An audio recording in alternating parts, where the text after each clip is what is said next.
Vision के तौर पर ही कह लीजिए, ठीक है। तो हमने देखा था जो ये एक सेल की जो आपको इस समय जो पिक्चर दिखाई दे रही है, हमने इसके बारे में देखा था।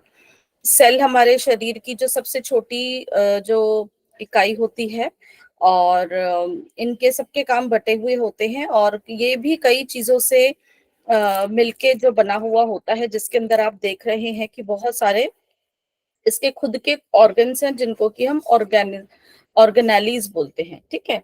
तो ये एक सिंगल सेल की फोटो जैसा कि दिखाई गई है। हमारे शरीर में ऐसे अनेक प्रकार के सेल होते हैं जिनसे जुड़ के हमारा शरीर बनता है। और एक सेल को पढ़ने में हम इसके सारी जो रूपरेखा को जानते हैं। जब हम इसको तीन जो है भागों में विभाजित करके हम इसको पढ़ते हैं, तो हमारे लिए इसको समझना आसान रहता है। जैसे कि हमारी इसकी जो बाहर की जो इसकी कवरिंग होती है, उसको हम कहते हैं सेल मेम्ब्रेन।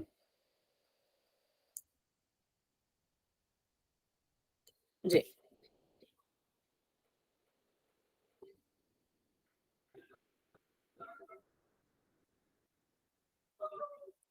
जो बाहर की आपको इसकी कवरिंग दिखाई दे रही है, वो सेल मेम्ब्रेन है। फिर साइटोप्लाज्म जो इसके बीच का जो हिस्सा है, जिसमें बहुत सारे और भी आपको काफी सारे जो ऑर्गन्स नजर आ रहे हैं, और जो इसका बीच का हिस्सा होता है, लगभग जो इसको कंट्रोलिंग यूनिट होता है, वो न्यूक्लियस है। तो हम तीन इसको रूपरेखाओं में विभाजित करके समझते हैं। और जो साइटोप्लाज्म जो है, उसके अंदर बहुत सारे होते हैं, जैसे माइटोकॉन्ड्रिया दिखाई दे रहा है नीले रंग का। फिर ये गोल्गी बॉडीज होती हैं, एंडोप्लाज्मिक रेटिकुलम होता है, और ये सेंट्रियोल है। ठीक है, इनके विषय में हम पढ़ चुके हैं, पर एक हम रिवीजन के तौर पर और आगे देख लेते हैं। तो जब हम सेल के बारे में पढ़ते हैं, तो उस स्टडी को हम बोलते हैं साइटोलॉजी। साइट जो होता है वो काइटोस शब्द से लिया गया है, जिसका मतलब होता है सेल, और लोगस मतलब स्टडी होता है। तो सेल के बारे में जब हम जो भी विषय जो समझते हैं, पढ़ते हैं, उसको हम साइटोलॉजी बोलते हैं, स्टडी ऑफ द सेल। तो कोशिका की संरचना का अध्ययन साइटोलॉजी कहलाता है। और हम कई जगह पे साइटोलॉजी की जगह सेल बायोलॉजी भी हम शब्द का जो प्रयोग करते हैं, जिसका भी मतलब यही होता है, study of the structure and the function of cell. मतलब वो शरीर के जो संरचना के बारे में और उसकी कार्य प्रणाली के बारे में जो हम समझते हैं, उसको भी हम साइटोलॉजी या सेल बायोलॉजी कहते हैं। तो जो सेल का काम होता है, हमारे कोशिका का काम होता है, उसके बारे में समझते हैं। और बहुत विस्तार में पढ़ना होता है, तो वो किन चीजों से मिलके बना है, जो उसकी बायोकेमिस्ट्री होती है, जिसको हम जीव रासायनिक बोलते हैं। और अनुवांशनिक जो जेनेटिक, जो कि मैंने बताया था कि हमारा जो भी इंफॉर्मेशन है, वो एक जीव से दूसरे जीव में जो जाती है, वो भी हमारे एक सेल के माध्यम से ही जाती है। तो ये सारे विषय हम सेल बायोलॉजी में पढ़ते हैं, जो कि हमारा एक तरह से फिजियोलॉजी, जो कि उसकी कार्य करने के बारे में हम समझते हैं। बायोकेमिस्ट्री, वो किन चीजों से बना है, जैव रासायनिक, और उसके अनुवांशिक के बारे में भी। तो सेल शब्द जो था, सेला जो एक वर्ड है, लैटिन वर्ड है, वहां से मिला था। और उसका मतलब होता है एक खाली जगह, हॉलो कैविटी या खोखली गुफा, खाली जगह को, ठीक है ना। तो उसको हम सेल शब्द वहां से लिया गया। और पहले भी बताया था कि सेल हमारे जीवन की आधारभूत इकाई है, basic functional unit of the life है। बहुत सारे सेल्स मिलके और हमारे शरीर के अंदर और अन्य चीजें को बनाते रहते हैं, और फिर वो एक पूरा हमारे शरीर का जो है रूपरेखा तैयार हो जाती है। ठीक है, तो सभी जितने भी जीवित जो भी जीव हैं, चाहे पेड़ पौधे भी कहेंगे, सभी हमारा जिनका भी जो निर्माण है, वो कोशिका के द्वारा ही होता है। तो सेल थ्योरी में वही है कि सभी जीव कोशिकाओं से ही निर्मित है। मतलब जो भी जीव है, चाहे वो पशु हो, चाहे वो हमारे पौधे हो, सभी सेल से ही बनते हैं। सबकी कुछ ना कुछ रूपरेखा, उनकी कार्य कुछ अलग हो सकते हैं, लेकिन बनते वो सेल से ही है। ठीक है ना। तो सेल हमारा सबसे छोटी इकाई है, शरीर की संरचनात्मक, क्रियात्मक और अनुवांशिक इकाई। सबसे जो है बेसिक जो है, वो यही पर ही है। और जितने भी हमारे जो भी कोशिकाएं हैं, सेल हैं, सब में हमारा रासायनिक संगठन होता है, वो भी सब किसी ना किसी, जैसे कि मैंने बताया था कि जो एटम्स हैं, एटम्स के मॉलिक्यूल्स बनते हैं, मॉलिक्यूल्स मिलके हमारे जो भी स्ट्रक्चर्स जो होते हैं इन सबको बनाते हैं। तो सब में जो ये कार्य होता है, और हमारा मेटाबॉलिज्म का प्रोसेस, जो चयापचय का जो कार्य होता है, वो सब यहीं पर ही हमारी कोशिकाओं में होता है। और कोई भी नया जीव या नया जो भी प्राणी है, चाहे वो वनस्पति में हम कहें, चाहे हम प्राणियों में कहें, वो उसके लिए हम कोशिका का ही माध्यम होता है, उसी से ही हमारी जीवन चक्र जो चल रहा होता है। ठीक है, तो जीवन की सत्ता के लिए ये कोशिका बहुत ही जरूरी है। जितने भी कार्य हैं वो हमारे सभी इसी के साथ ही किए जाते हैं। तो सबसे पहले अब हम अपने जो बाहर की, जो इसका जो आवरण जो हमारा है, जो मेम्ब्रेन है, उसको, जिसको हम सेल मेम्ब्रेन या प्लाज्मा मेम्ब्रेन भी कहते हैं, उसके बारे में देखते हैं। इस पिक्चर में नहीं है, लेकिन बताया था कि हमारी 2 लेयर से बनी हुई होती है, जो कि हम जिसको कि फॉस्फोलिपिड से, है ना, हमने पढ़ा था, प्रोटीन की लेयर होती है, और वो सेमी परमेबल होती है। मतलब कुछ चीजों को, जो काम की चीजें हैं वो अंदर आने देती हैं, जो बेकार की चीजें हैं उनको आसानी से बाहर जाने देती हैं। तो वो इस तरह से हमारे जो सेल की क्या करती हैं, सुरक्षा करती हैं। जो भी हमारे कोशिका के अंदर जो भी कोमल संरचनाएं हैं, उनकी एक तरह से सुरक्षा भी करती हैं, और जब बाध्य उत्तेजनाओं को भी ग्रहण करती हैं। कोई भी कोई चीज एक्साइटमेंट की उसकी है, वो भी, मतलब मैसेज जो पास करना है, जो आवागमन है, वो भी इसी के माध्यम से ही होता है। पोषक तत्व अंदर आते हैं, और त्याज्य जो भी टॉक्सिन्स होते हैं, जो वेस्ट मटेरियल्स हैं, वो भी बाहर जाते हैं। तो ये सब में ही हमारी सेल मेम्ब्रेन का योगदान होता है। अब हम देखते हैं साइटोप्लाज्म। साइटोप्लाज्म जो सेल मेम्ब्रेन और न्यूक्लियस के बीच का जो भी हमारा पार्ट होता है, वो हमारा होता है साइटोप्लाज्म। तो साइटोप्लाज्म जो है, इसके अंदर बाकी हमारे जितने भी छोटे छोटे जो हमारे ऑर्गेनिजम्स, जो हमारे ऑर्गेनेलीज हैं, वो होती हैं। और उनके में जो भी कार्य होता है, जैसे कि हमने पढ़ा था, प्रोटीन सिंथेसिस है, या हमारा जो फैट का सिंथेसिस है, हमारा मेटाबॉलिज्म का है, जो भी हमारा डाइजेशन का प्रोसेस है, वो सब उसी के ही अंदर होता है, साइटोप्लाज्म के ही अंदर होता है। साइटोप्लाज्म के जो बना हुआ होता है, वो हमारे सक्रिय अंगक, मतलब जिनको कि हम लिविंग ऑर्गेनेलिज बोलते हैं, और हमारे निर्जीवीय द्रव्य, जो कि नॉन लिविंग हमारे जो सब्सटेंस होते हैं। तो जैसे कि हमारे साइटोप्लाज्म जो हमारे इसके अंदर जो हमारी लिविंग कह सकते हो, वो हमारा endoplasmic reticulum, Golgi apparatus, mitochondria, lysosomes, ribosomes, है ना, सेंट्रोसोम, ये सारे जितने भी हमारे जो स्ट्रक्चर्स आते हैं, वो आते हैं।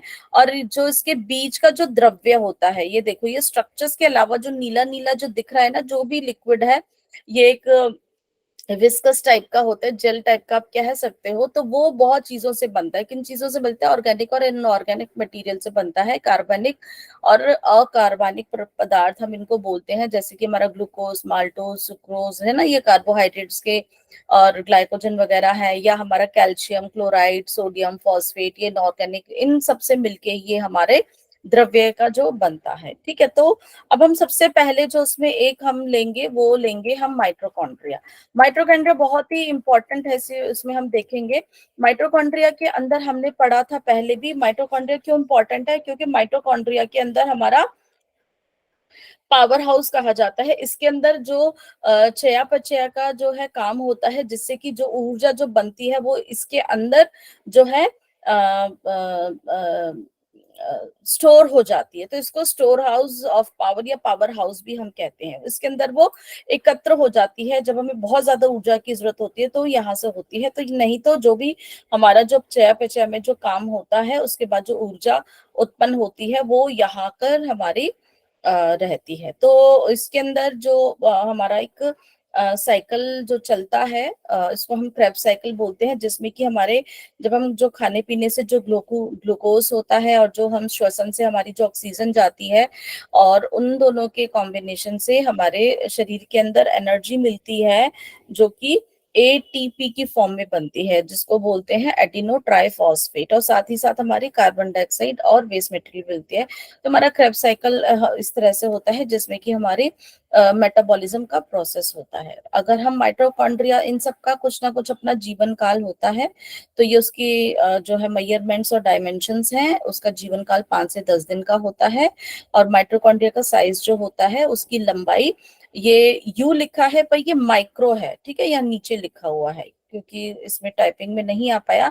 माइक्रोमीटर है लंबाई इसकी, 3 से 5 होती है। चौड़ाई 0.5 से लेके 2 माइक्रोमीटर तक इसकी चौड़ाई होती है। और हमें पता है कि इसका क्या कार्य था। ये एटीपी का संश्लेषण, मतलब एनर्जी का जो संश्लेषण, उसको ये अपने अंदर इकट्ठा करता है। और वसा का ऑक्सीडेशन भी करता है। जो फैट हमारे इसमें होते हैं ना, उसको भी ये उसकी काट करता है, उसका ऑक्सीडेशन होता है, ताकि हमारे शरीर के अंदर वो अच्छे से हम उसको प्रिजर्व करते रहे। वहां पे हमारा स्टेरॉइड्स का सिंथेसिस भी होता है, स्टेरॉइड हार्मोन्स का भी यहाँ पर हमारा जो है संश्लेषण होता है, सिंथेसिस जिसको हम बोलते हैं। और हमारे हीमोग्लोबिन के भी जो लोह युक्त भाग को भी यहाँ पर ये जो हीम प्लस ग्लोबिन होता है ना, हीम क्या होता है, आयरन का पार्ट होता है, ग्लोबिन हमारा प्रोटीन पार्ट होता है। तो ये वहां पर हमारे उसके हीम वाले पार्ट को भी यहाँ पर उसकी सिंथेसिस करता है, मदद करता है।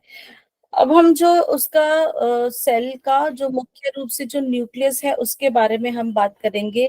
सबसे बड़ी, अगर हम देखेंगे सेल के अंदर सबसे बड़ी ऑर्गेनेली जो होती है, वो हमारी न्यूक्लियस ही होती है। तो सेल को कई बारी हम सबसे बड़ी ऑर्गेनेली पूछते हैं तो न्यूक्लियस ही कहा जाता है। इसके भी बाहर देखोगे झिल्ली होती है, उसको हम न्यूक्लियर मेम्ब्रेन बोलते हैं। और उसके बीच बीच में यहाँ पर देखिए खुला होता है, जिसको कि हम पोर्स बोलते हैं, इसको हम बोलते हैं न्यूक्लियर पोर। यहाँ से भी जैसे सेल मेम्ब्रेन में आवागमन होता है, इसके अंदर भी कुछ सब्सटेंस का आना जाना यहाँ से होता है। और अगर हम अब इसके अंदर देखेंगे, तो इसके अंदर आपको ये जो धागे की तरह जो दिख रहा है, ये हमारा सब्सटेंस जो है, यहाँ पर ये क्रोमेटिन होते हैं, ये जो थ्रेड्स होते हैं। और जो बाकी इसके अंदर भी जेल लाइक स्ट्रक्चर जो होता है, वो भी हमारा, हम इसको जो होता है न्यूक्लियोप्लाज्म बोलते हैं। और यहाँ पर है, इसका भी एक कंट्रोलिंग यूनिट है, जो कि होता है न्यूक्लियोलस। ठीक है। इस न्यूक्लियस के अंदर जो भी जेनेटिक इंफॉर्मेशन होती है, जो भी जेनेटिक मटेरियल होता है, इसी के अंदर होता है। और जो पीढ़ी दर पीढ़ी जो है आगे पास होता रहता है। तो ये जो जेनेटिक मटेरियल जो होता है, ये किससे बनता है, ये डीएनए से बनता है और प्रोटीन से बनता है। ठीक है। तो ये जैसे कि धागे वाले जो आप दिख रहे हो ना, ये डीएनए और प्रोटीन से बना है, इन्हें हम क्रोमेटिन बोलते हैं। जब हमारा सेल विभाजित होता है, तो ये जो है क्रोमोसोम्स में टर्न होके ये हमारे आधे आधे बढ़ जाते हैं, जब वहां पर इसका अच्छे से जो है उनका डिवीजन हो जाता है। तो ये हमारे एक न्यूक्लियस के अंदर कितने क्रोमोसोम्स होते हैं, 23 जो है पेयर में हम बोलते हैं, या 46 हम क्रोमोसोम्स बोलते हैं।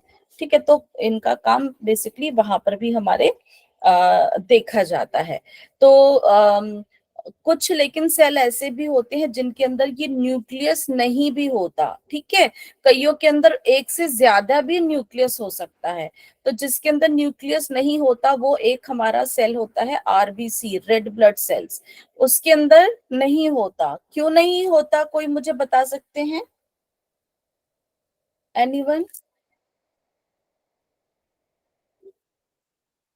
मैम क्योंकि ऑक्सीजन लेके जानी होती है और हाँ, इसकी क्योंकि वजह से उसको, जल्दी सपोर्ट कर सके जी जी, बिल्कुल, बहुत अच्छे, कि ऑक्सीजन। वो न्यूक्लियस का जो उसकी जो जगह इतनी होती है, तो उसकी उसको ज्यादा जगह मिल जाती है कि वो मैक्सिमम और जो ऑक्सीजन है वो कैरी कर सके।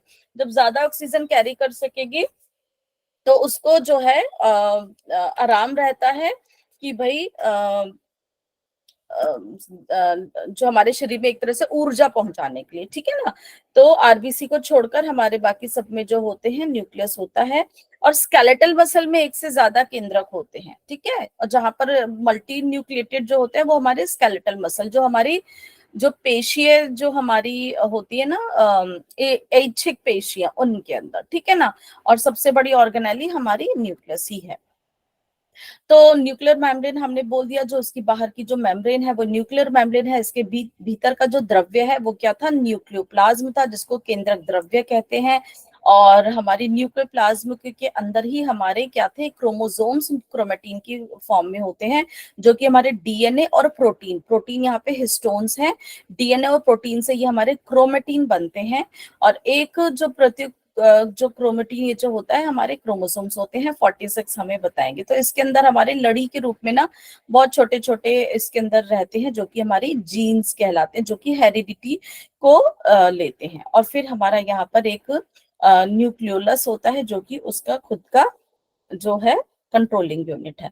अब हमने बात करी थी कि सेल डिवीजन के बारे में। तो जो सेल डिवीजन में मतलब हमारा ये एक तरह से रिप्रोडक्शन होता है, जब सेल बढ़ता है, एक से अनेक होते हैं या एक से दो ही हम कहेंगे, तो हमारे सेल के अंदर डिवीजन होती है, एक से जो है सेल और ज्यादा बनते हैं।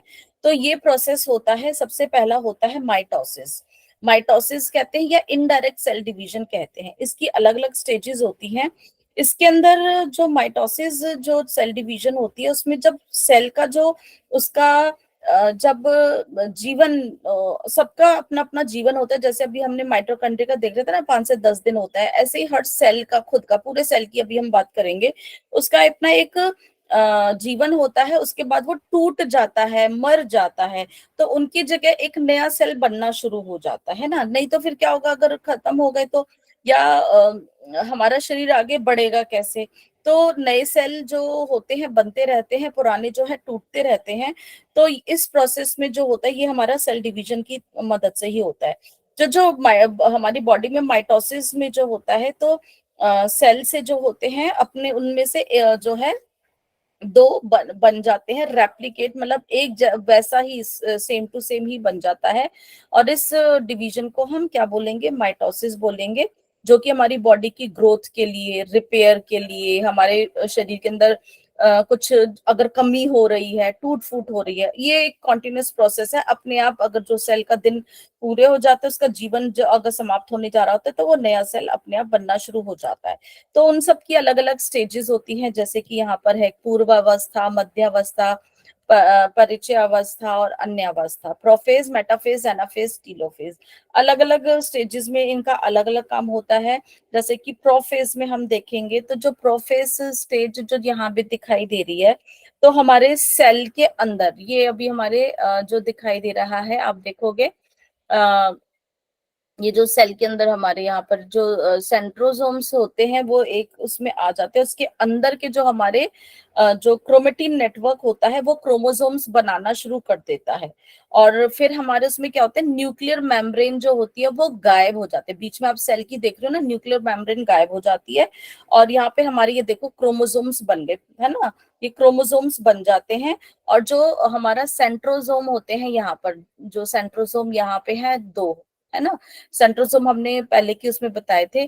तो वो जो दो होते हैं वो दोनों एक एक पोल पे चले जाते हैं, ठीक है, वो डिवाइड हो जाते हैं, सेंट्रियोल्स भी हम इनको कहते हैं। ये हमारे डिवाइड हो गए। तो फिर उसमें क्या होता है, अगली अवस्था में, ये हो गई एक अवस्था, फिर दूसरी अवस्था में हमारे यहाँ देखोगे कि वो जो हमारे क्रोमोसोम्स थे वो हमारे उस सेंटर से चिपक जाते हैं, जो हमारे क्रोमोसोम्स चिपक गए हैं हमारे सेंट्रोमियर से, आप देख रहे होंगे, है ना। अलग अलग पहले बीच में थे, न्यूक्लियर मेम्ब्रेन खत्म हुई थी, अब न्यूक्लियस खत्म हो गया, क्रोमोसोम्स एक एक अलग जगह पे चले गए हैं। ये हमारी मेटाफेज हो गई।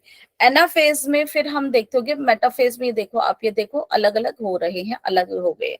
अब एनाफेज में जो है सेंट्रोमियर जो दो थे, ये गुलाबी रंग के जो दो पोल है, ये एक दूसरे से टूटना शुरू कर देते हैं, आप देखोगे ये टूट गए हैं। और ये अपने अपने जो अब क्रोमोसोम्स को अलग अलग की तरफ खींचना शुरू कर देते हैं, अलग अलग उसमें, ठीक है, ये टूट के होके अपने अलग अलग अब करना शुरू कर देते हैं। और फिर लास्ट जो हमारी टेलीफेज जो बचती है, आप देखोगे उसमें हमारी जो है क्रोमोसोम्स फिर से अपनी आइडेंटिटी खो के यहाँ पे फिर से एक तरह से फिर से क्रोमेटिन बनने लग जाते हैं। और हमारे दो पोल्स पे जो हमारी यहाँ पर न्यूक्लियर मेम्ब्रेन भी बन जाती है। ये अलग अलग स्टेजेस की होती है। और इसके लास्ट स्टेज तक पहुंचते पहुंचते हमारे पास दो सेल्स होते हैं, जिनमें एक न्यूक्लियस भी बन जाता है।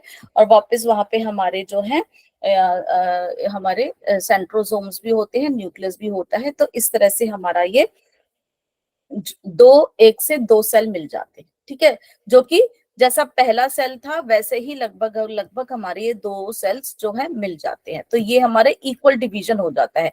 यहाँ पे क्रोमेटिन जो है, जो बटे थे, यहाँ पे फिर से विभाजित होके हमारे इक्वल नंबर में ही मिलते हैं, ठीक है ना। इसमें हमारे जितने क्रोमोसोम से शुरू हुए थे आखिर में उतने ही मिलते हैं। दोनों में हमारे 23-23 पेयर मिल जाते हैं, ठीक है। माइटोसिस में एक ये हमारा मुख्य रूप से है। अब एक और हमारी होती है, वो होती है मियोसिस। वो होती है मियोसिस। अब देखेंगे माइटोसिस के एक सेल से दो सेल हमारे बने थे और दोनों में हमारे 46 ही क्रोमोसोम्स इक्वल डिवाइड हुए थे। वहां पे हमारे इक्वल डिवाइड हुए थे। तो हमारे जो डिवाइडेशन के बाद से हमारे इक्वल क्रोमोसोम्स बने थे। क्रोमेटिन से जो हमारे क्रोमोसोम्स बने थे वो इक्वल नंबर के ही बने थे। अब दूसरी जो है हमारी मियोसिस की जो डिवीजन होती है वो सिर्फ हमारे जो रिप्रोडक्टिव ऑर्गन्स होते हैं, जो हमारे सेक्सुअल ऑर्गन्स होते हैं, ये सिर्फ उनमें पाई जाती है। रिप्रोडक्शन जो हमारी होती है वहां पर जो डिवीजन सेल की होती है वहां पर हमारी मियोसिस होती है। बाकी हमारे शरीर के जितने भी डिवीजन होता है, चाहे हमारे ब्लड में है, चाहे बोन में है, चाहे मसल्स में है, बाकी सब में हमारी माइटोसिस होती है। एक से दो सेल बनते रहते हैं क्योंकि एक खत्म हो जाता है तो एक के बजाय हमारे पास दो होते रहते हैं। लेकिन मियोसिस जो होती है ये सिर्फ हमारे जो टेस्टिस में और हमारी ओवरीज में, मतलब हमारे रिप्रोडक्टिव ऑर्गन्स में, हमारे जो सेक्सुअल ऑर्गन्स में ही पाई जाती है। वहां पर ये इसका जो है रिप्रोडक्शन जो होता है वो हमारा मियोसिस होता है, ठीक है। तो मेल में जो हमारे स्पर्म्स के रूप में और हमारे जो फीमेल्स में ओवरी से हमारे एग्स जो रिलीज होते हैं, ओवा जो हमारे जो ओवा से ओवरीज में जो एग्स रिलीज होते हैं वहां पर ये डिवीजन हमारा पाया जाता है।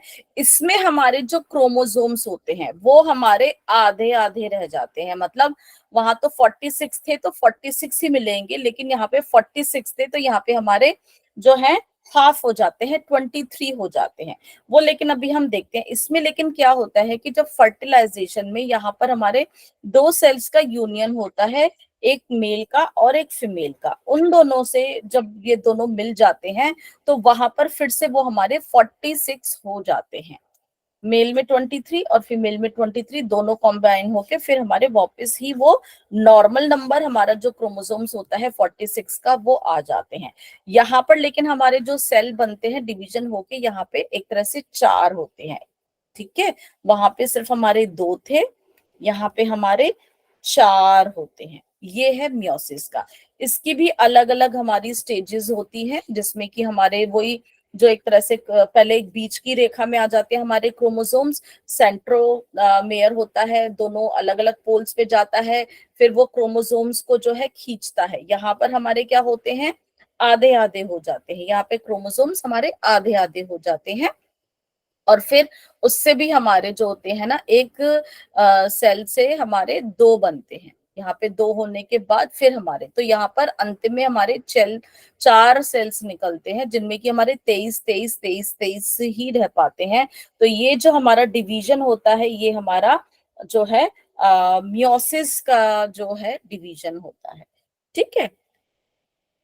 इसी से ही जैसे कि अब यहाँ पे हमारे क्रोमोसोम्स की बात होती है, एक्स वाई और एक्स एक्स, बाकी सारे क्रोमोसोम्स जो हमें वो मिल गए, लेकिन ये जो हमारे यहाँ से जो क्रोमोसोम्स हमारा जो मिलता है लास्ट वाले के पेयर से ही हमारा ये पता चलता है कि कौन क्या बनेगा। अगर फादर के पास हमारे कौन सा होता है, एक्स और वाई क्रोमोसोम्स होते हैं और मदर के पास हमारा एक्स एक्स क्रोमोसोम होता है, तो यहाँ पे होगा ना, तो यहाँ से कितने हमारे बनेंगे, चार वो बनते हैं। जैसे तो क्या पॉसिबिलिटी है, एक्स के साथ अगर एक्स मिलेगा क्रोमोसोम्स तो एक्स एक्स बनेगा, वाई के साथ फिर से एक्स मिल गया तो एक्स वाई बनेगा, एक्स के साथ फिर एक्स बनेगा तो एक्स एक्स बनेगा, वाई के साथ एक्स बनेगा तो वाई वाई। तो यहाँ पर एक्स एक्स होता है फीमेल के लिए, एक्स वाई होता है मेल के लिए। तो यहाँ पे आप देखोगे 50-50 पॉसिबिलिटी है कि कौन क्या बनेगा, ठीक है ना। चार ऑप्शंस हमारे होते हैं, लेकिन इसके बाद जब इनके यूनियन में जो भी हमारा आता है तो हमारा कुछ नहीं पता होगा कि कौन सा क्रोमोसोम्स किसके साथ मिल रहा है, और ये पूरा फादर के ऊपर होता है, मदर के ऊपर कोई रोल नहीं होता कि वो, उसके पास तो एक्स एक्स ही है। अब ये फादर के क्रोमोसोम्स के ऊपर डिपेंड करता है कि वो किस क्रोमोसोम्स का यूनियन होके और किस जो है आगे की जनरेशन को देंगे। अब हम वापस अपने सेल के ऊपर आते हैं। तो सेल के हमारी फंक्शनिंग है, क्या क्या सेल के हमारी फंक्शनिंग है। सेल के अंदर हमारा रेस्पिरेशन भी होती है, जो कि माइटोसिस के प्रोसेस से होता है। हमारा ये एसिमिलेशन भी करता है, मतलब जो चीजें इसकी आती हैं उनको काम जो हमारे उपयोगी है उनको रखता है, और जो फालतू की चीजें उनका उत्सर्जन करता है। और इसके अंदर कॉन्टिन्यूशन जो भी रिपेयरिंग होती है, ग्रोथ होती है, वो चलती रहती है। रिप्रोडक्शन होता है, एक से नया जो बना है, और अगर इससे कोई बैक्टीरिया या कोई भी फॉरेन एलिमेंट अगर परेशान करता है तो उसके उसमें भी ये रिएक्ट करता है, जिसको कि इरिटेबिलिटी करता है। और ये मूवमेंट रहता है, गतिमान रहते हैं अलग अलग उसमें, क्योंकि इनका जो है कार्य होता है, तो वहां पे इनमें गति भी जो है कार्य रहता है। तो ये हमारे आज सेल के विषय में हमने अभी बात करी है। अभी किसी को कुछ प्रश्न है तो बताइए, मैम नहीं तो आगे का विषय एसिमिलेशन, मैं ले लेती हूँ। एसिमिलेशन एक बार और बताइए। मतलब वो जो चीजें हमारे काम की आ रही हैं, ऑक्सीजन आई थी, ग्लूकोज आया था, उन सबको उसने इकट्ठा किया, या प्रोटीन बन रहा है ना, सबको इकट्ठा करना, ताकि जहां पे जिस चीज की जरूरत है फिर वहां पे आगे भेजा जा सके। और जो उससे अगर कोई हमारे लिए एक्स्ट्रा है, वेस्टफुल है, उसको वो बाहर भेज देगा। ठीक है, कोई भी चीज बन रही है उसको इकट्ठा करना, उसको काम के उसमें लेकर आना, तो उसका ये हमारा जो है कार्य होता है। ठीक है, और कुछ बताइए। अगर मैं, नहीं तो मैं दूसरी स्लाइड एक बारी आपसे शेयर कर लेती हूँ। अगर किसी का कोई प्रश्न है तो अभी 2 मिनट में पूछ लीजिए आप। मैम एक बार सेल डिवीजन बता दीजिए। सेल डिवीजन आप ये सोचिए। इरिटेबिलिटी, हाँ जी, सॉरी मैम, ये, इरिटेबिलिटी क्या हाँ, होता है? इरिटेबिलिटी मतलब अगर आपको कोई चीज एकदम से परेशान करती है, आपको मान लो एक तरह से किसी ने चूंटी काट दी, आप एकदम से रिएक्ट करते हो, तो मतलब ये आपकी बॉडी का रिएक्शन है, इरिटेबिलिटी है। तो ऐसे ही सेल में जब कुछ ऐसा होता है कि उसको कुछ उत्तेजित करता है, कि भाई किसी कारणवश उसके अंदर जो है उत्तेजना के जो है ना ये काम शुरू हो जाता है, तो वहां पर वो उसके खिलाफ जो है रिएक्ट करना शुरू कर देती है। कुछ भी हो सकता है, अगर आपके शरीर के अंदर कोई भी बैक्टीरिया है बाहर, उसने ऐसा कुछ अपना प्रोडक्ट छोड़ दिया जिसके कि अंदर सेल के अंदर हलचल हो जाती है, वो उसके खिलाफ कुछ भी उसको बाहर भेजने के लिए फिर कुछ काम करना शुरू करेगा। तो डेट इज द बेसिकली उसका कार्य है कि उस के खिलाफ वो जो है रिएक्ट करेगा। इरिटेबिलिटी जो है उसका ये प्रोसेस है, नेचर है। मैम ठीक ये है, उसकी जो उसकी सेल मेम्ब्रेन है उसकी वजह से ये फंक्शन ऐसा कर पाता हाँ है। बिल्कुल, हाँ, क्योंकि सेल मेम्ब्रेन मैंने बताया था वो उसकी बाउंड्री है, वो उसको इस काम करने के लिए ही बनी है कि वहां से वो जो मैसेज अंदर पास होता है कि वो काम करा जाए या नहीं करा जाए, या इरिटेबिलिटी होती है, कोई अच्छा अंदर जाने वाली चीज होती है तो वो उसको अंदर भेजता है। कई बारी मैंने बताया था भेड़ के भेष में भेड़िया घुस जाता है, और लगता है सेल की बाउंड्री को नहीं ये तो काम की चीज है, लेकिन अंदर जाके वो इरिटेट करने लग जाती है, इरिटेबिलिटी करती है।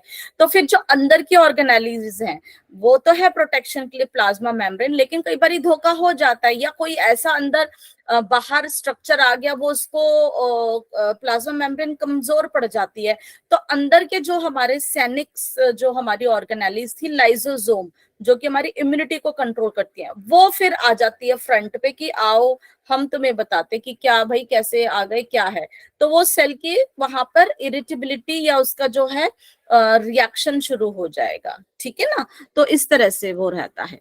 अब हम आगे मैम की इस तरफ देखते हैं जो हम, हाँ, अब जो सेल्स थे ये अलग अलग तरीके के, अलग अलग जो हैं, अब एक जैसे दिखने वाले या एक जैसा काम करने वाले ना अपनी वो कर लेते, गुटबाजी कर लेते हैं, होता है ना कि अपना अपना ग्रुप बना लिया, अपना अपना काम इकट्ठे करेंगे, चल इकट्ठे ना हमने सबने वो करना है, बाकियों को छोड़, वो तो स्लो काम करते रहते, चल हम इकट्ठा करके ना आज शाम को घर पे मिलेंगे, होमवर्क कर लेंगे, जो भी है, मतलब सबका अपना जो भी है। तो ऐसे ही हमारे बॉडी में जितने भी सेल्स होते हैं ना, ये मिलके अपना ग्रुप बना लेते हैं। कौन कौन कौन बनाते हैं? जो कि सब एक जैसे साइज के होते हैं या एक जैसा काम करने वाले होते हैं, तो वो मिलके क्या बनाते हैं? टिश्यूज। तो अब हम उनके बारे में पढ़ेंगे। तो जो टिश्यूज होते हैं वो हमारे क्या कहलाते हैं? जो एक जैसा कार्य करने वाली या एक जैसी रचना वाले जो कोशिका होती हैं, वो हमारे ऊतक को बनाती हैं। ऊतक किसे कहते हैं? टिश्यू को कहते हैं। ठीक है, तो हमारे शरीर के अंदर इस तरह से जो है टोटल अगर देखे जाएंगे तो हमारे कितने हैं? 4 ऊतक हैं, 4 टिश्यूज हैं। ओके, तो जो है 4 टिश्यूज वो कौन कौन से हैं? एपिथेलियल टिश्यू, उनको हम हिंदी में कहते हैं उपकला ऊतक, फिर कनेक्टिव टिश्यू, संयोजी ऊतक, और फिर हमारे मस्कुलर टिश्यू, पेशीय ऊतक, और फिर हमारे नर्वस टिश्यू, तंत्रिका ऊतक। अब हम इनको थोड़ा सा अलग अलग विस्तार में पढ़ लेते हैं। तो सबसे पहले हम एपिथेलियल टिश्यू की बात करेंगे। एपिथेलियल टिश्यू हमारे बॉडी की क्या करते हैं? कवरिंग करते हैं।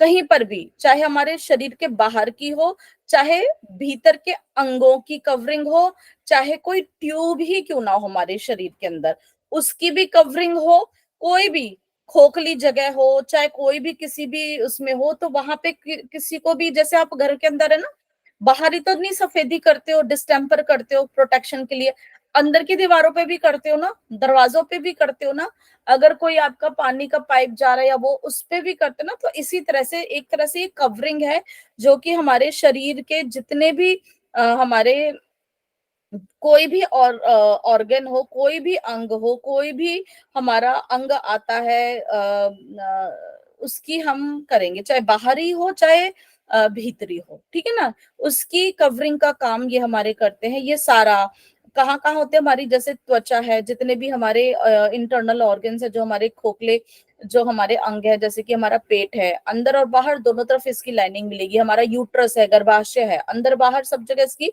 लाइनिंग मिलेगी ही मिलेगी। खोखले वालों के अंदर भी, भरे हुए के अंदर तो देखो कुछ और भरा होगा ऑब्वियसली, जो हॉलो होते हैं, जो खोखले होते हैं, स्पेशली उनके अंदर ये मिलेगा। जो मैंने बताया ट्यूब्स होती है, जैसे रक्त वाहिनियां हैं या एयर पैसेजेस हैं, ट्यूब ही तो है ना, उनके अंदर खून बह रहा है या हवा बह रही है, वट एवर। तो अंदर की और बाहर की जहां पर भी उनकी सतह होगी, वहां पर ये पाए जाते हैं। इनका काम क्या है? प्रोटेक्शन, रक्षा, जितना भी ये कवर करेगा इसको, कि ताकि कोई भी हमारे उस अंग को नुकसान ना पहुंचाए। फिर क्या होता है कि उसको अब मान लो कोई चीज सोखनी है या कुछ बाहर निकालनी है, वो काम भी ये करती है। तो सिक्रीशन का भी काम है, मतलब कोई भी चीज होगी ये सिक्रीट भी करता है वहां से। मान लो कई बारी कुछ हार्मोन्स बनाने हैं, या म्यूकस जो बनता है, या डाइजेस्टिव जूस बनते हैं, तो इसका काम भी सिक्रीशन का है। एब्जॉर्प्शन भी हो जाता है।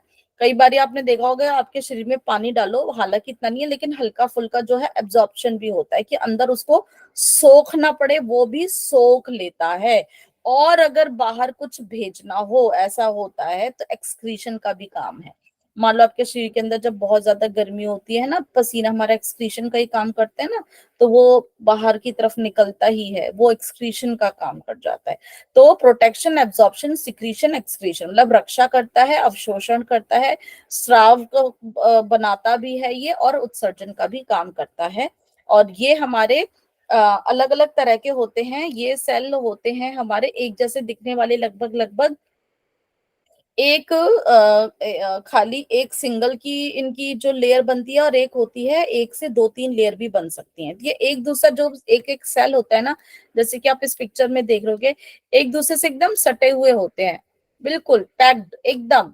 ये देखो एक सेल ये पूरा उसके साथ सटा हुआ, बहुत अच्छे से पूरा एक ये अपना जो पैकिंग इनकी होती है बहुत अच्छे से होती है। अब ये जो एक सिंगल लेयर का हम देख रहे होंगे, नीचे की इसकी जो बेसमेंट हमारी लेयर होती है, और इस तरह से देखेगी तो ये हमारा सिंपल, ठीक है। और अगर हम ऐसे ही 2-3 लेयर इसकी डाल देंगे, तो हम उसको बोलते हैं फिर स्ट्रेटिफाइड, ठीक है, या हम कंपाउंड भी कहेंगे, स्ट्रेटिफाइड भी कहते हैं। तो सिंपल होते हैं और कंपाउंड यहाँ पर हम देख रहे हैं, स्ट्रेटिफाइड भी कहते हैं, कंपाउंड या स्ट्रेटिफाइड कुछ भी कह सकते हैं। तो सिंपल में क्या होता है, सिंगल लेयर होती है, सिर्फ एक ही उनकी परत होती है। और कंपाउंड या स्ट्रेटिफाइड, यहाँ सेटिस्फाइड नहीं है, इसको थोड़ा सा मैं ठीक करना चाहूंगी। वो हमारा जो है,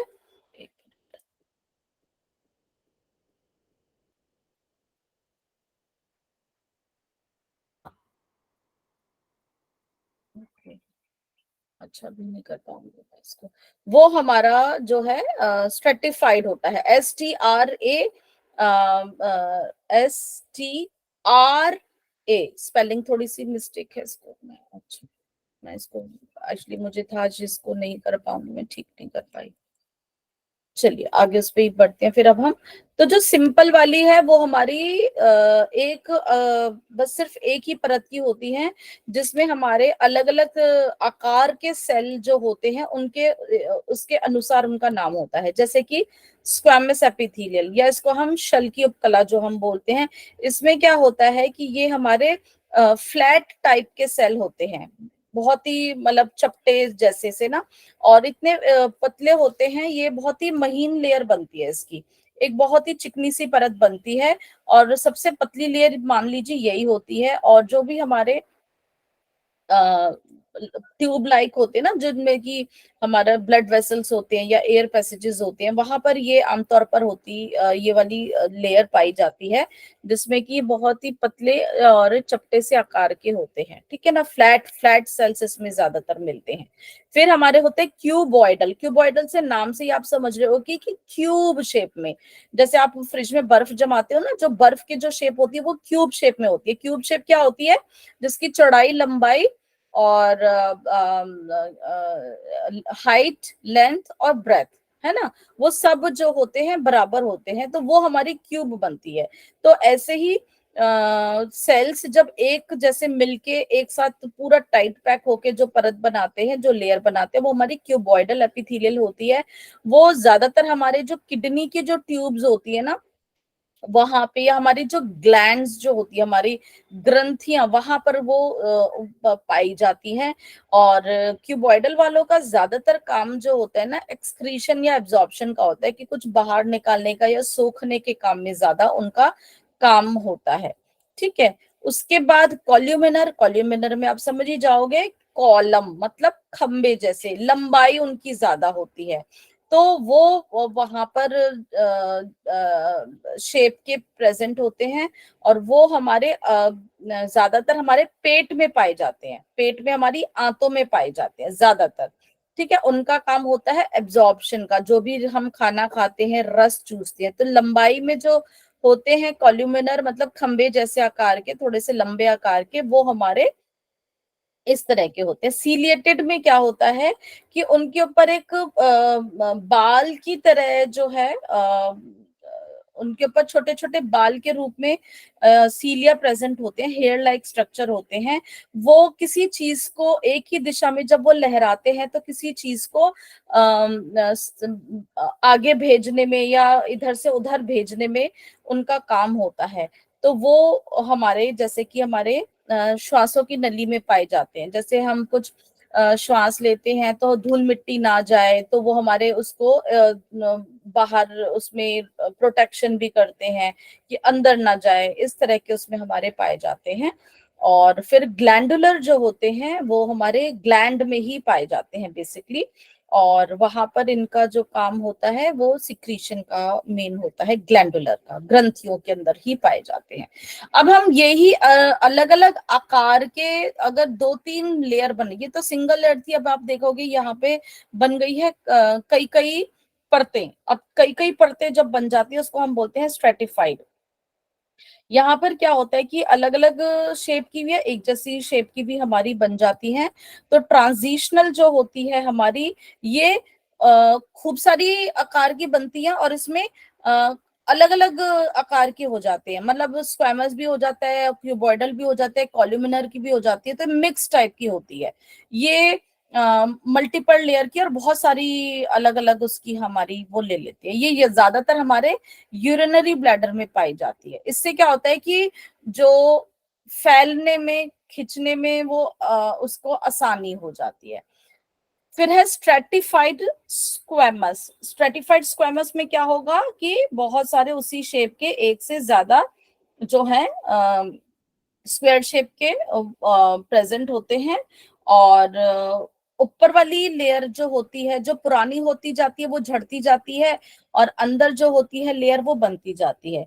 तो ये हमारे शरीर के जो प्रेजेंट ज्यादातर रहते हैं, ये ऐसी जगह पे रहते हैं जहाँ पे हमारे जो कि हम कहो कि धूप मिट्टी बाहर की तरफ, बाहरी लेयर की तरफ, तो वहां पर ये ज्यादातर हमारे प्रेजेंट होते हैं।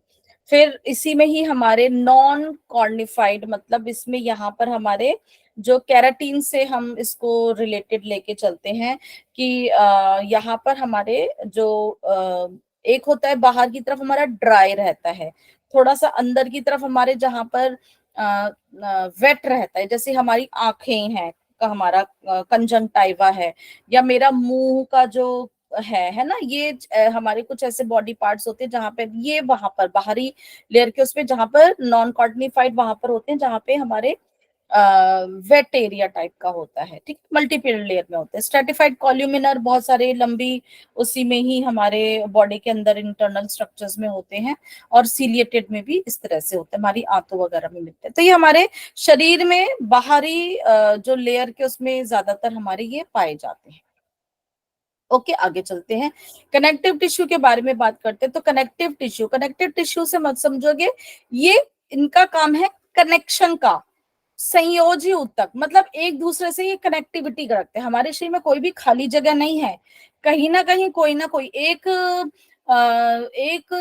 सेल से दूसरे सेल पे, या एक ऑर्गन से दूसरे ऑर्गन पे, या एक टिश्यू से दूसरे टिश्यू पे, कहीं पे भी जो भी कनेक्टिविटी बनती है वो सिर्फ और सिर्फ इसी से बनती है, कनेक्टिव टिश्यू। ये हमारे शरीर के कोई भी ऑर्गन है उसको बनाने में मदद करते हैं, और उसको बाकी जगहों से जोड़ने का भी काम करते हैं। ये बिल्कुल अलग ही तरीके हैं, और इनके अंदर सबसे ज्यादा जो है ना रेशा, या जो हमारा एक तरह का पदार्थ जो हम जिसको मैट्रिक्स हम बोलते हैं, वही इंटरसेल्युलर सब्सटेंस जो होता है वो सबसे ज्यादा पाया जाता है, क्योंकि इनका काम जो होता है जोड़ने का है। तो एक दूसरे से जोड़ने के लिए जो इनको फाइबर्स चाहिए होते हैं, जो मैट्रिक्स होता है, वो इनके अंदर ही सबसे ज्यादा मिलता है। और ये हमारे शरीर के अंदर सब जगह जो है ये पाए जाते हैं, सब ही, बिना इसके तो कुछ वो बनेगा ही नहीं। बहुत कई तरह के होते हैं, अनेक मैम तरह के होते हैं, बॉडी शेप, साइज। हाँ जी, बताइए, कोई कुछ कह रहे हैं मैम क्या? मैम जी, एक्चुअली बहुत मेरे ना थोड़ा फास्ट हो सा रहा है। फास्ट हो रहा है। अच्छा, हाँ ठीक है।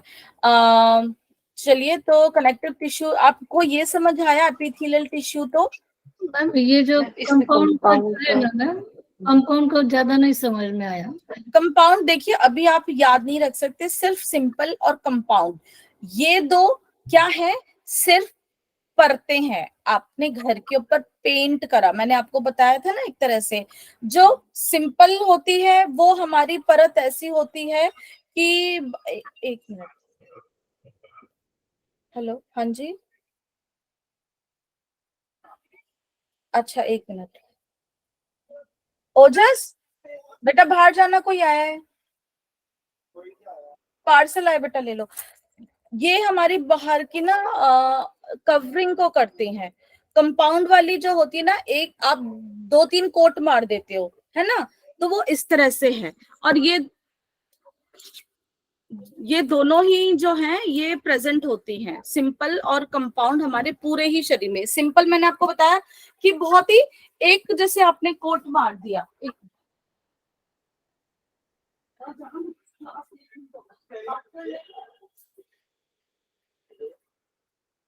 तो सिंपल लेयर, सिंगल लेयर, ठीक है, इसमें कुछ भी नहीं है, सिर्फ एक ही परत होती है इसमें, पतली महीन। एक परत से क्या होता है, बहुत, अगर आप जैसे दीवार के ऊपर पानी मारते हो या कुछ करते हो तो इजीली एब्जॉर्ब हो जाते हैं ना, तो यहाँ से जो आवागमन बहुत इजीली हो जाता है, ये होता है पतला। और अगर 2-3 लेयर होते हैं उसमें क्या होता है, कोई भी चीज आसानी से पास नहीं होती है। अगर आप कोई भी सफेदी करते हो, 2-3 कोट मार देते हो, है ना, तो ज्यादा अच्छे से, तो कुछ ऐसी जगह हमारे शरीर में होती है जहां से इजीली कोई चीज पास हो जाए आराम से, वहां प्रोटेक्शन का भी काम करेगी, वो होती है हमारी एपिथेलियल लेयर। और जो हमारी जहां पे बहुत ज्यादा ऐसी जगह होती है कि वहां पे, जैसे कि हमारा ब्लैडर है, अगर उसके अंदर हमने यूरिन को होल्ड कर रखा है, बाहर तो नहीं एकदम से निकलना चाहिए, ऐसी जगह पे हमारे स्ट्रेटिफाइड स्क्वैमस होते हैं, क्योंकि वो स्ट्रेच भी होता है, साइज भी बड़ा हो रहा है। तो सिंगल लेयर है और मल्टीपल लेयर है, आप सिर्फ अभी इतना ही समझ लीजिए।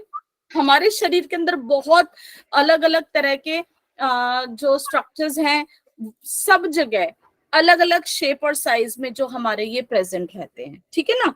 एकदम से नहीं याद होगा, लेकिन सिर्फ सिंपल और स्ट्रेटिफाइड को आप अभी ये सोचो कि वो सिर्फ सिंगल है। सिंगल है, ज्यादातर मैंने आपको बोला था कि वो हमारे ऐसी जगह पे होते हैं जहां पे हमारा आदान प्रदान आराम से हो सके, ठीक है ना। आगे की अभी आप और कक्षाओं में जब हर चीज को डिटेल में पढ़ोगे तो बहुत आराम से समझ आएगा।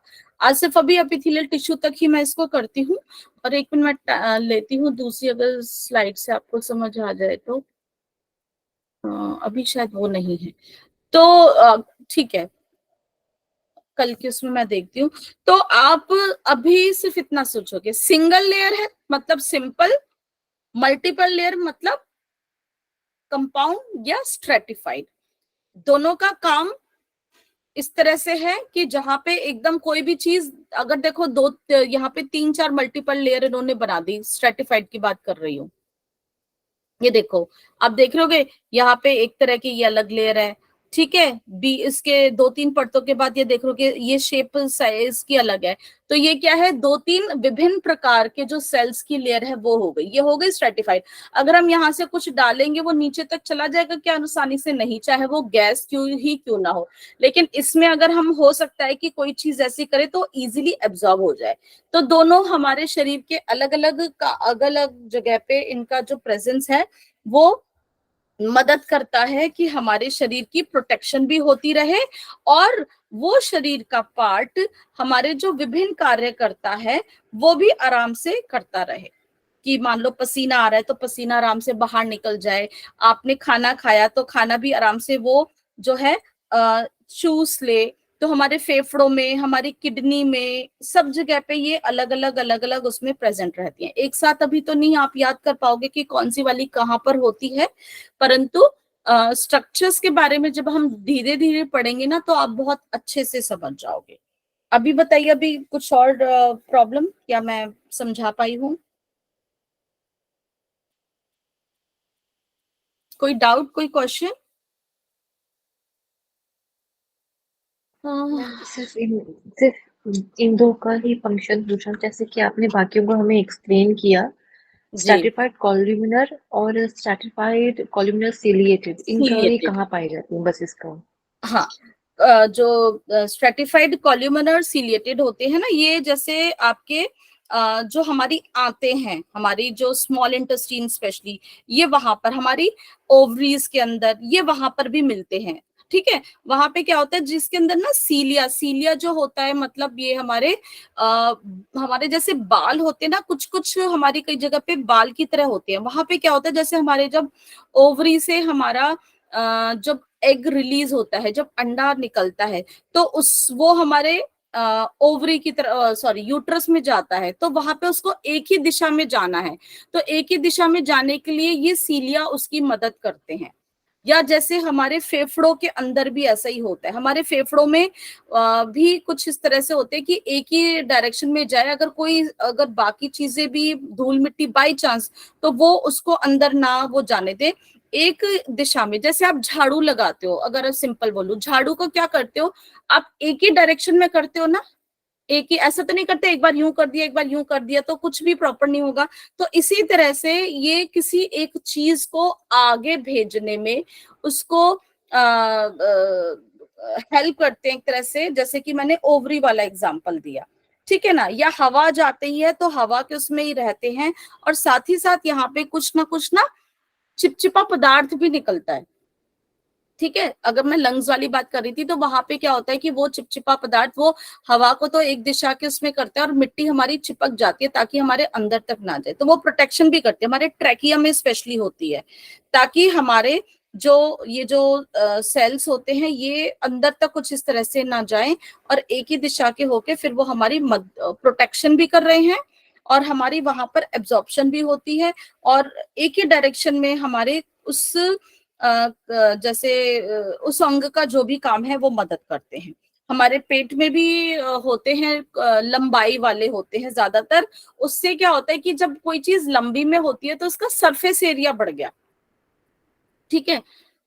तो सरफेस एरिया बढ़ने से क्या होता है, एब्जॉर्प्शन ज्यादा हो गई है, सोखने की क्षमता बढ़ गई है ना। अगर मान लो आप कोई, जैसे हम लोग साड़ी पहनते हैं, 5 मीटर की साड़ी आप देख रहे होगे, लेकिन हम उसको जब हम आगे की प्लीट्स डालते हैं या पल्ला इतना बड़ा होता है, हम क्या करते हैं उसकी प्लेट्स डाल लेते हैं, उसको फोल्ड करके बहुत छोटे आकार में कर लेते हैं, लेकिन अगर आप उसे खोलोगे तो उसका आकार कितना बड़ा होता है।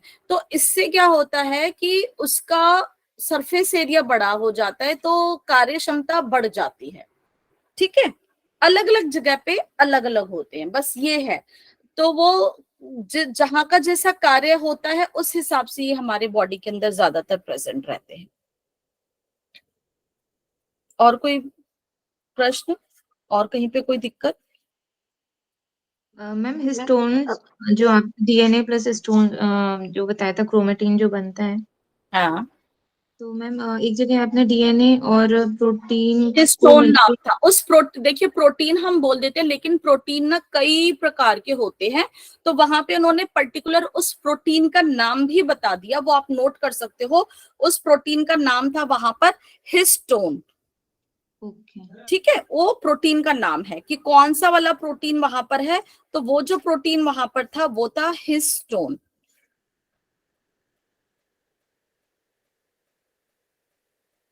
ठीक है, तो अब हम कनेक्टिव टिश्यू आज नहीं मैं ले रही हूँ, कल ही लूंगी, क्योंकि यहाँ पर आप लोगों को थोड़ा सा डाउट था। तो आशा करती हूँ आज की क्लास आपको समझ आई होगी, तो कल हम आपसे फिर से मिलते हैं। मैम एक छोटा सा मैम, क्वेश्चन और था जी जी मैम, जैसे आपने भी सीले के बारे